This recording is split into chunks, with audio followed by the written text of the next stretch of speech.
Let me introduce you to 5 good climbing habits to have if you want to, climb a little bit better. Now, the first one is after falling off of a hard move or problem, you got to sit down, be humble. You got to look at the problem and be like, well, why did I fall off? You have to assess the situation and assume that it has to do with technique or execution. You cannot assume it has to do with reach, height, strength, or the box. You just always have to assume that you didn't execute properly because you may not have the best beta. What this allows you to do is it allows you to make the impossible possible via being big brain, and this big brain prowess allows you to dive into micro beta ing, and as you get into the micro beta, may have just the slightest minute maneuver of your hands to the slightly of the left of the hole will allow you to bring your right hand and match it with one finger, and that one finger match will allow you to bump it up and go to the next hole, and that's really all you needed to do to get to the next hole. Now, is all this micro beta necessary? It is, yes, especially when you limit bouldering. When you limit boulder, even a very simple left right sequence can become a whole a whole slew of all this micro betaing that you just didn't know existed, because when you fell off the problem initially, you just gave up, assuming, well, it's too hard for me.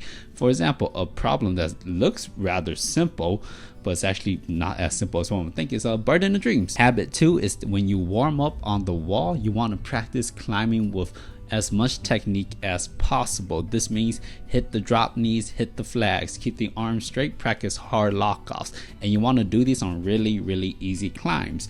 Now, when I say practice as much technique as possible, I do mean use as many techniques as possible. This does not mean or equate to efficient climbing. It just equates to very technical climbing, which allows you to practice these techniques, because when you're doing very hard climbing, you can only use X, Y, and Z technique in X, Y, and Z situation, because if you try to use any other technique, it will come off bad.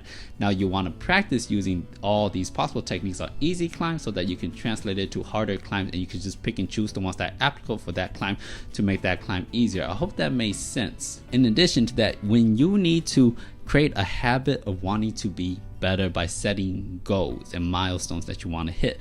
A lot of climbers have that one boulder they want to smash out, or those few couple of grades that they want to reach in X amount of time. You yourself need to implement those goals upon yourself so that you can gear your training and your climbing towards something. It's really hard to walk somewhere if you don't know your destination. So you got to set a GPS point and you got to walk towards it, and that will help you climb better, because now every time you climb with the goals of climbing for something greater than just that then and there in that very moment. In addition to climbing, you should have the habit of training outside of climbing. And what I mean by that was instead of just climbing to get good at climbing, which is the best way to get good at climbing, you also got to train your fingers on the hangboard. Maybe your pulling strength is really bad, do some pull-ups.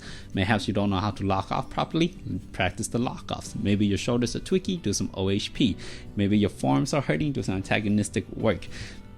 By adding all these supplementary exercises to your climbing regimen, this will help you create a healthy body. A healthy body will allow you to climb better and harder, and that's very important. Lastly, you gotta climb pretty much all the goddamn time. Good climbers are always climbing. You go to the gym, they're always there. If they're not at the gym, they must have went outside, and that's probably true too. Good climbers are always looking for opportunities to climb. If you find that you have some spare time, free time, or you find that you aren't planning to go on outdoor trips, or you aren't planning to go to the gym, and it's really hard to become a good climber if you don't focus on it. Anyways, those are like 5 habits of good climbers, and I hope you implement some of those, and that will definitely help you be a better climber. Yeah, peace.